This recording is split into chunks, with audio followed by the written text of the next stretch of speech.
On behalf of Chaz Day, I'm Brock Young. Mike Allen is on assignment this week. We'll see him next week. But we still have a very busy day going on right now. What better way to talk about racing than get right into it, honestly. We announced last week that Honda will be leaving F1, but news has broke that Red Bull Racing will be purchasing the Honda Power Unit and use it until 2025, which is really, really good for Honda and AlphaTauri here. In fact, it was reported by F1.com. Let me read this right quick. Red Bull and AlphaTauri will continue to use racing Honda Power Units from next season through the end of 2024 after reaching agreement with the Japanese-run technology, despite the manufacturers opting out to leave the championship at the end of the season. Following the news, Red Bull entered talks with Honda to find a way to continue using the technology rather than return to the Renault Power. The four-time world champion has formed a new company, and it'll be called Red Bull Powertrains Limited. Chaz, is that good news for Red Bull and AlphaTauri? It is really, let me put it this way. So there are in the watchmaking world, there are three companies that are the pinnacle of watchmaking. So they're Audemars Piguet, Patek Philippe, and a company called Vacheron Constantin that a lot of people don't really know about.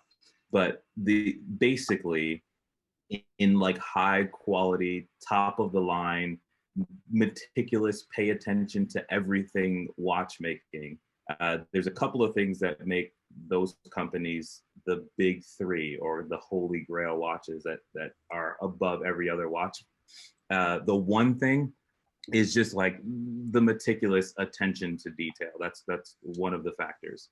The other factor with all three of these holy grail watches is that they have in-house movements, which basically means that the everything that runs the watch, that makes it work, it is built in-house, right? Audemars Piguet makes their own movement. They don't source it from somewhere else. Patek Philippe makes their own movement. Vacheron Constantin makes their own movement. I feel like this move for Honda has moved them officially into the big three of Formula One. Mercedes obviously has made their own engines and sold their engines to other teams. Ferrari, same deal. They've made their own engines and sold them to other teams. And I feel like now Red Bull is going to make their own engine with this negotiation that they had with Honda. And they're probably going to start selling them to other teams once they, they're going to be successful. Obviously, there's going to be a learning curve because there's they were already working on their own power unit. So, I think it's just a brilliant move, a brilliant executive move on their part to go with what's already working. They already have, Honda's had the technology, and they're ahead of where Red Bull would be. They're probably a few years behind even catching up. So it could have been a pretty big drop off for Red Bull had they committed to, we'll continue to develop our own thing. We won't try to buy anybody else out. I think it makes a huge difference. Well, Christian Horner's reported the same. He's really, really huge fan of this. He's really excited about this. Honestly, and we're going to get into this later on, but the spending cap going on, they have only a lot of money to go into this, and I don't know if it's a good thing or a bad thing, but we'll see it definitely. With that note, McLaren revealed their new 2021 race car earlier this week. It's called the MCL 35M. Well, I'm not a fan of the orange and blue, but besides the colors, I'm kind of excited to see what McLaren will be on the racetrack. This is the first time switching to Mercedes power unit since 2014. But since they returned to Renault back in 2017, they've been on an uptick and been on an upswing. Has been really, really good for them. Do you see them being more competitive this season, Chaz? I mean, look, last season they were in third place in the constructors. I mean, that is the definition of being competitive, right? You're in the top three at the top of the tier. The only other teams that were above them were Mercedes, which has been ungodly, dominant in the last 7 years, and Red Bull, who we were just talking about. What's interesting is, again, just like we're talking about, Red Bull is keeping the same power unit, but they are going to basically they'll have new operators. So Red Bull is themselves is going to be taking over the operation and the development and the engineering of these Honda engines.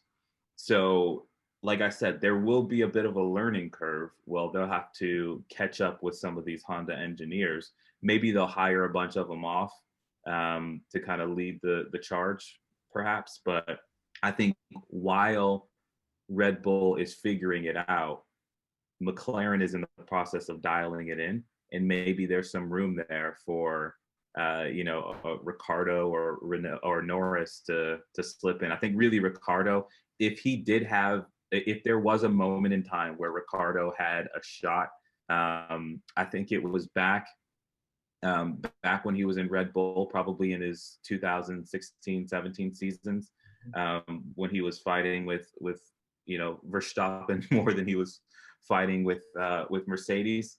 And I think it may be in these coming years with McLaren. Well, McLaren's team principal stated as saying that, first of all, it's a great achievement for us to achieve P3 last year. Going into this year, we expect another tough battle with all the competitors we're fighting with last year. It is clear we're getting closer to cars in front of us, to the Mercedes and Red Bull cars, which we managed last year. At the same time, we make sure that we gain all the competitors around us.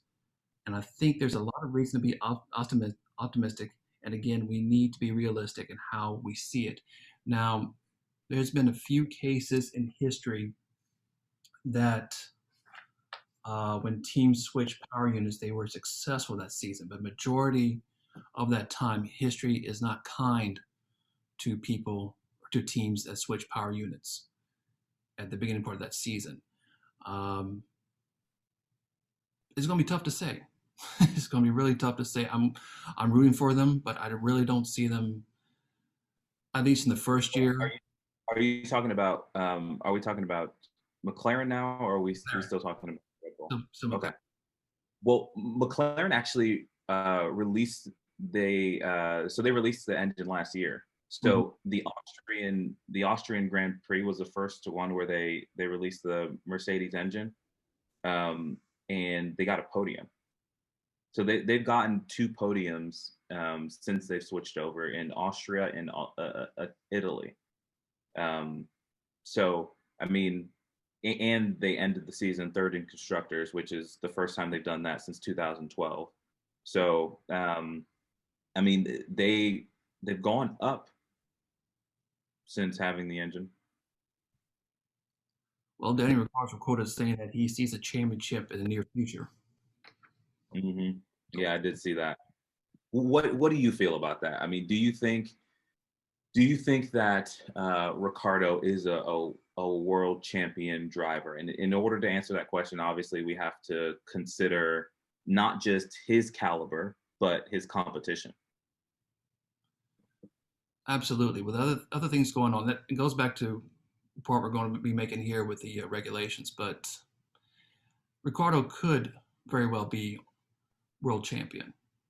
But with new crop coming in and Lewis Hamilton still in there, it's going to be very tough for him to get through that field. So it's in any other year, I would say yes, but Lewis Hamilton is back again, at least for another year. Mm-hmm. And I could see him as a world champion maybe like 2 years from now. Okay. How about you? I don't know, man. I don't know. I mean, you just think about certain drivers who spend their career in the shadows of great drivers. And I feel like Ricardo may just be one of those drivers in history, where I mean, Alonso is to some extent, I think he's one of those drivers that's just been unlucky. I mean, he's very capable of having been one of the greatest, if not the greatest driver of all time on skill alone. I mean, if you ask the majority of drivers, if you ask the majority of team principals, everyone agrees that even in a crappy car, even when Alonso was in that McLaren a few years ago, everyone agreed that he was in the top of the best drivers that there was in the field. And I don't think that he was even finishing. Well, I think he was finishing top 10. So he was scoring points, but I think that's the point. Like, in that sort of car, he was outperforming the car. And I think Daniel Ricciardo does outperform his cars slightly. But I think the biggest factor isn't necessarily with his driving as much as it is his competition. I mean, in order to be world champion, you have to not just be one of the best, you have to be the single best. Right. And I don't know that the single best or has been the single best in any season that he's been driving, including the seasons when his own teammate has been better than him, in my opinion, in Max Verstappen when he was at Red Bull. Yeah. One of my two favorite drivers of all time is Alonso, but also we talked about him last week as Jenson Button. Mm-hmm. Throw him with Alonso. I mean, yes, he world champion, but he's pretty much in the shadows of history between Michael Schumacher and now Lewis Hamilton. It's just one of those things that he was just like caught in between the two type of thing. Now we got some new regulations, and we don't have to wait till 2022 for any major changes to the vehicles. In addition, we have new line items on the car, which I want to break down to you. We have 5 new regulations, and the last 2 is really I want to dive into here. One is the changes to the car. There's slots being annexed for this year, while the floors will be featured triangular cutaways at the rear, reducing downforce generally surface on the cars. Now, Mercedes already has done this in the 2020 car. The rest of the cars will have to follow suit. Basically, at the rear of the vehicle, it will just be more narrow. Also, the next regulation is the rear duct's wings shortened from 44 millimeters to 88 millimeters, while the top wing remains at 120 millimeters. The rear diffuser fence down will be reduced by a length of 55 millimeters. Now, those 3 right there are pretty significant on the vehicle itself, but the one I really would like to get to is the spending cost reduction, basically on the vehicles right now. While this year, the baseline for cars to be spent was $145 million per vehicle, and 2022 will be $140 million per vehicle, and by 2023 is $135 million per vehicle. Now, just to give you an idea of how much that's different, the 2021 budget for Mercedes was $484 million. Red Bull was 445, while Ferrari was 463. Now, this does benefit people like AlphaTauri, who was $138 million. Alfa Romeo was $141 million. Haas was at $173 million, and Williams was at $132 million last year. Now, keep in mind, this spending cap does not include salaries. That is going to take effect into 2023, where they're going to be capped at $30 million per driver, which in itself is, you can maneuver around, basically. Let's say, for instance, if Lewis Hamilton is still on by that time and they drop Bottas, they could sign on George Russell at $10 million and pay Lewis Hamilton $50 million. But that's pretty much a discussion for a different time. But Chaz, I mean, what do you make of this? That's for a new spending cap. Yeah, I mean, it causes some very interesting things to think about. Like you said, it causes teams to have to figure out and maneuver where they're going to put their resources. Because am I right? Did I hear that correctly? None of the teams currently were spending less than 132 million. Yes. Okay. Well, yeah, the lowest one was Williams at 132 million. Yeah. So I actually saw a report that the FIA president was saying that they actually wanted to get it down to 120 million. Mm. Um, so I, I think um, I think it's interesting. It feels a little bit like it feels a little bit like tying their hands behind their back. I don't really know exactly why they're doing it. Obviously, there's differences in teams and there's discrepancies. I think what a lot of racing fans probably like about it is the fact that you're getting the truest evaluation or the truest form of racing, right? Mhm. Because you have equal cars for the most part, right? But with the actual car regulations changes, Right. then you have a spending cap. So now you have you can't just spend obscene amounts of money on engineering. You at least have a limit there. I think that it kind of gets back to the essence of racing, where it's almost like karting a little bit, where everyone has equal cars, everyone has the same car, and then you're just racing, and the drivers are competing as opposed to the teams. So I do understand why people like it. I just feel like it's a bit like, since no one is really spending that little, not even the smallest teams, it feels a little bit like tying their hands behind their back and still wanting them to perform at a high level. Well, it goes back to the point I made earlier with Red Bull, with their new Honda leading, they're going to be in charge of their own power unit. I mean, they only have so much money allowed to go into the power unit, especially in the 2022 with the new power unit coming out. Mhm. Totally different ball game. Um, but as you pointed out, that's what the FIA and Formula One wants is just a closer playing field between the two, or between all drivers, all constructors. They want an even playing field, which leads us to the next one here is the aerodynamic testing restrictions, and that's basically, and bringing it in a nutshell, it's each team is allowed it so much time in the wind tunnel to test their cars. Mm. So if you look at this like the NFL draft, the lowest team gets the number one draft. So in this case, Williams, who would finish last season, will get the most time in the wind tunnel.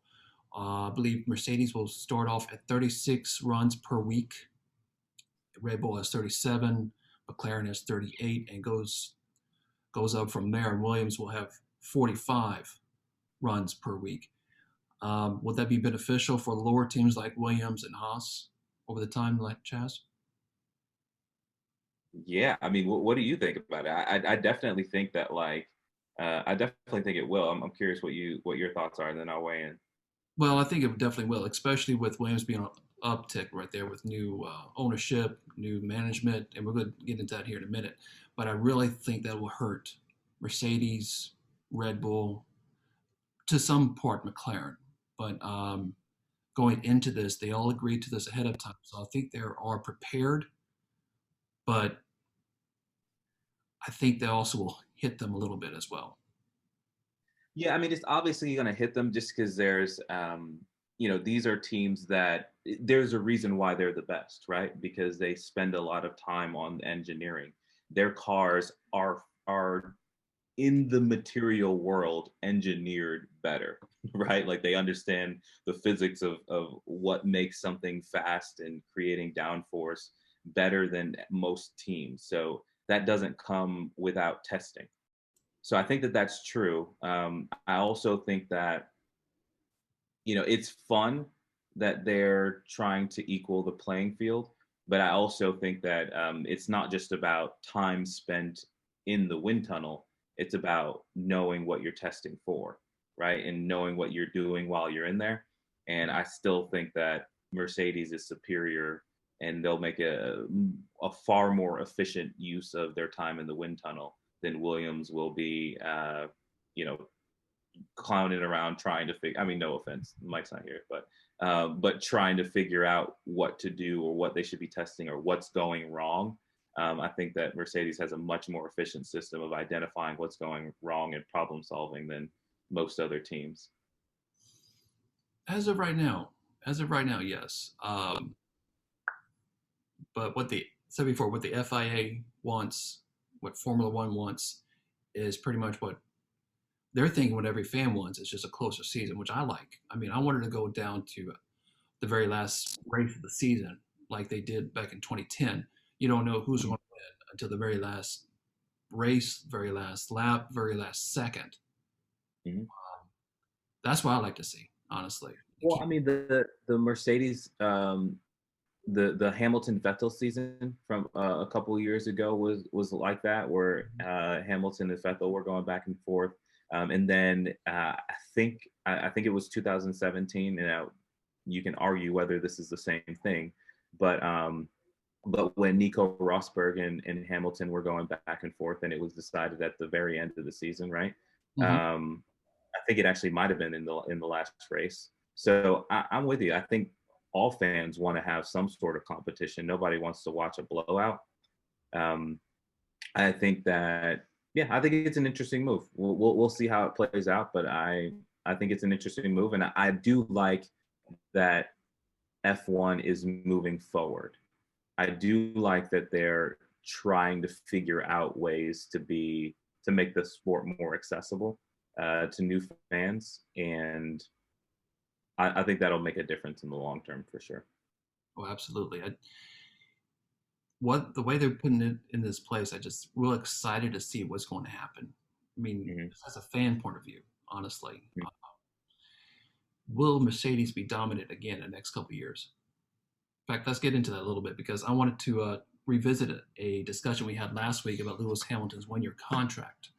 With mm-hmm. all this in play now, with regulations, spending cap, soon to be salary cap, which actually Lewis Hamilton came out and said he's unfavored about that. He has mixed feelings about that. And there's been rumors for years now about Lewis Hamilton retiring because he has other ventures. I mean, he loves racing. That's his first priority, but he's also a musician. He has other hobbies. And in fact, will you think he's going to retire at the end of this year, Chaz? Ooh, that's a good question. Will Lewis Hamilton retire at the end of this year? I don't think that it makes sense for him to retire. There's still so much more racing in him. Now, do I think that he should pull a Michael Jordan and, win a sixth, when Jordan won the sixth title and then retired that season where, you kind of leave on top, because he is going to win the season, for sure, barring some sort of, natural disaster. But do I think that he should leave on top? Yes. I think that would be amazing for the sport. I think that it would be amazing for his brand and his image, because he's still a young guy. So he's going to go into whatever his next career is as someone who just left something as opposed to aged out of it. So that would be really cool. Do I think he'll actually leave this season? Probably not.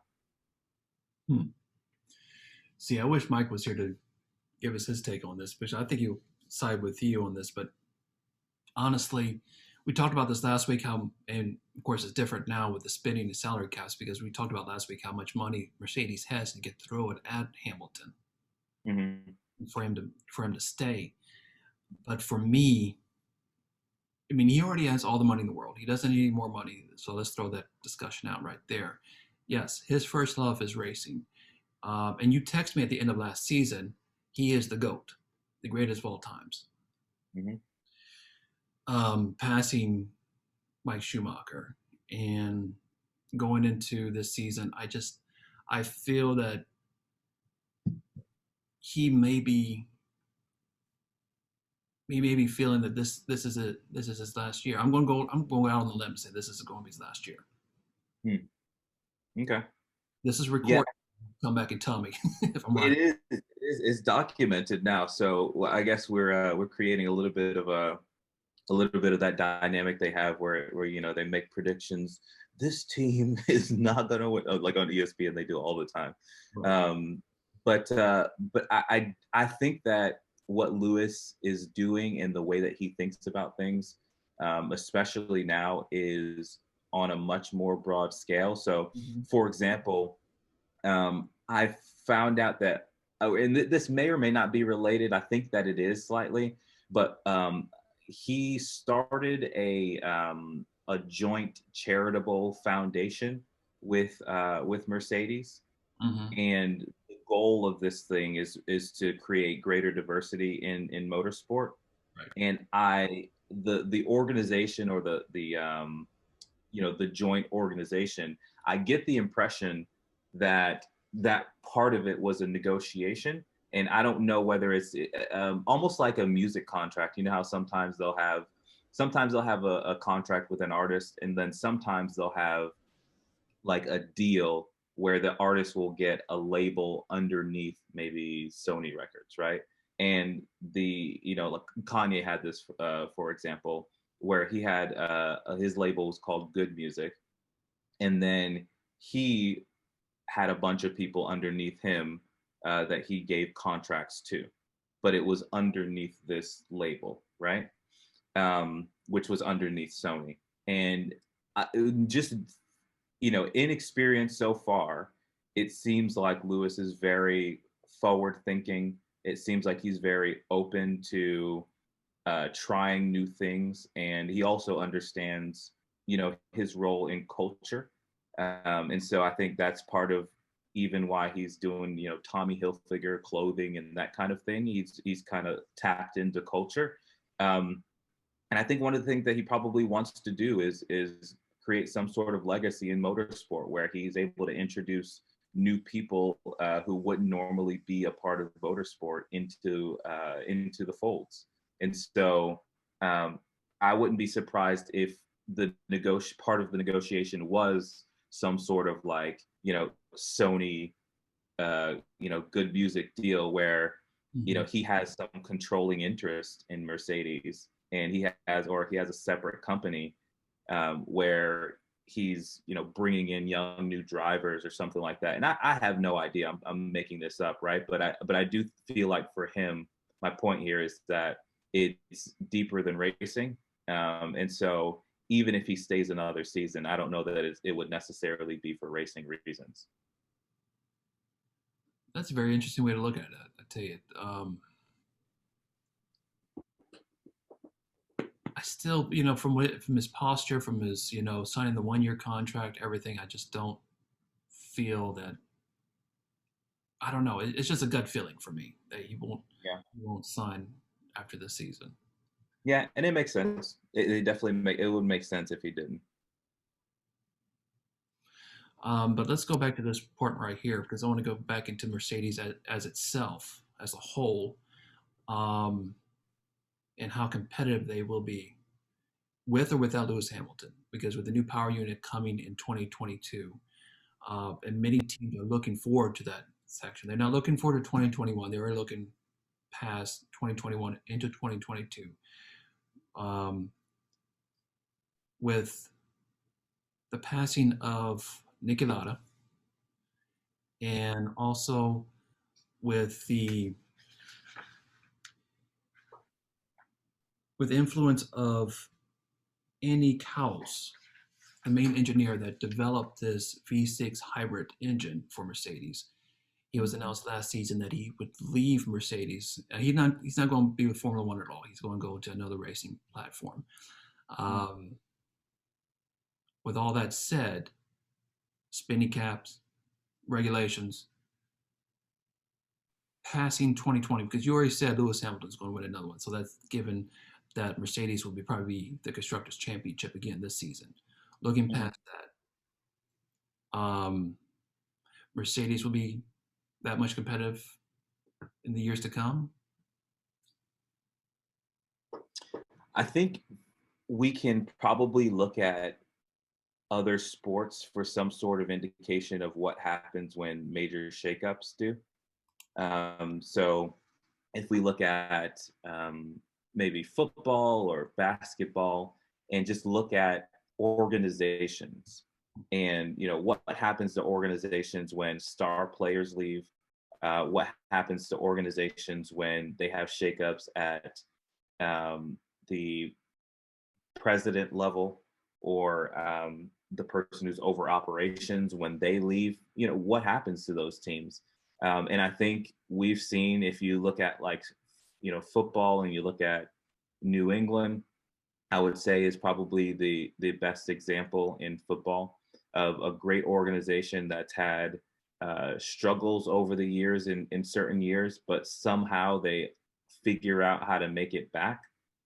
I think what's also pretty proven in specifically in the New England case is the importance of a great player, right? Or a key player. Tom Brady winning a Super Bowl with another team. Obviously, that's a pretty big indicator that you can't just have a great system without great players to run the plays. But I think also, you can just have a great system. I think the Lakers are a good example of that in basketball, where the Lakers have been terrible in pockets of time. In the early 2000s, they were great. Then there was a pocket where they were terrible. Then they won 2 championships. Then they were really bad again. Then they won another couple of championships. And then now they just won a championship again, right? And so, how is it probable that out of 29 teams, this one team figures it out every few years? And it's got to be the system that's kind of bringing them back. And I think if there is a team that has a system that's capable of getting some sort of greatness out of the people that they have, even when things go poorly, I think it is Mercedes. So I think if I had to bet, my bet would be on their system and their process. And I would definitely say that Mercedes would be one of those. I would also include Red Bull. The only reason why I can't include them as the best is because they still haven't figured out how to beat Mercedes. It's very true. But I have to go back to the power units. Back in 2014, 2013, 2014, whenever they made that move into the hybrid era, they found that way. They found that niche. Prior to that, right, it was all Red Bull. Right. So going into 2022, once again, this is a fun time to be a fan. Period. Honestly, just going out and making all these speculations with all new regulations, new power unit coming out. I love this time, but I just don't see Mercedes being as competitive as years past going into 2022 and beyond. That's just me because they were successful mainly because granted, Lewis Hamilton was already world champion going into Mercedes. You got a great leadership in Toto Wolff. He's not going anywhere, honestly. And I think because of him and Lewis Hamilton, they will probably win more championships, especially this year. Spoiler ahead. But going further from that, said before, you lost Niki Lauda, rest in peace. But you also lost Andy Cowell. He's very influential in developing that engine. Who developed that engine. Now, granted, they could find others. But I think with everything that's in play right now, it's just going to be a much tighter season going forward. In fact, I'm going to predict something that is going to take Lewis Hamilton longer to win a championship this season than years past. Okay. it may go down to the may not go down the last race, but may go down to the second last or third last race. Mm-hmm.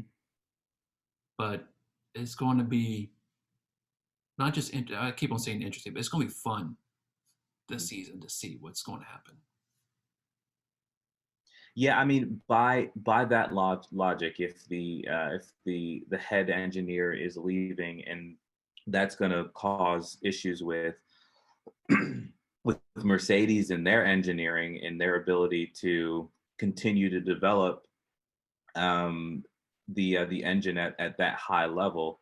I mean, by that logic, then Red Bull is also going to struggle when Honda pulls out, because Honda's been engineering those engines for however long. Best one in the top three right now, I would say even top four, is McLaren and Ferrari going forward. But that's just why Ferrari? Just because always. We'll discuss this later on too. But in the short of it is, what they're saying, other than what the principal said earlier, it's like they're not going to win a game, not win a race this season. Going forward, they are more pumped than years past. They have more excitement in there. They have more energy in there. It's just a good, well-rounded team they have right now. Are they going to win the championship this season? Probably not. But are they going to move up in the constructors? Very much so. And we're going to get into that later on. Before the season starts, we're going to give our predictions on constructors, drivers, and all that sort of thing. But I just feel that it's Ferrari move up, McLaren, even though they have P3, they're going to move up. Williams will definitely move up. It is just going to be just I keep on saying this, a tighter season than years past, which as a fan, that's what I want to see. I hope so. Yeah, I'm with you. I think we all want to see that. Awesome. Well, I'm kind of glad Mike wasn't here, so you're stretched out a little bit more, you're a little more relaxed than last week. So yeah, Mike stresses me out, man. Like he just that can drive me nuts. I'm not going to tell him anything. Yeah, not recorded or anything. No, of course not. Yeah, no. Well, that's going to be us for us this week, guys. Join us next week, but in the meantime, follow us on Twitter @ForumOfRacing, or if you have any questions, comments, any topics you'd like for us to cover, email us theforumofracing@gmail.com. All that information, by the way, is in the description below when you like, share, and subscribe. And we'll see you next time right here on the Forum of Racing. See you guys.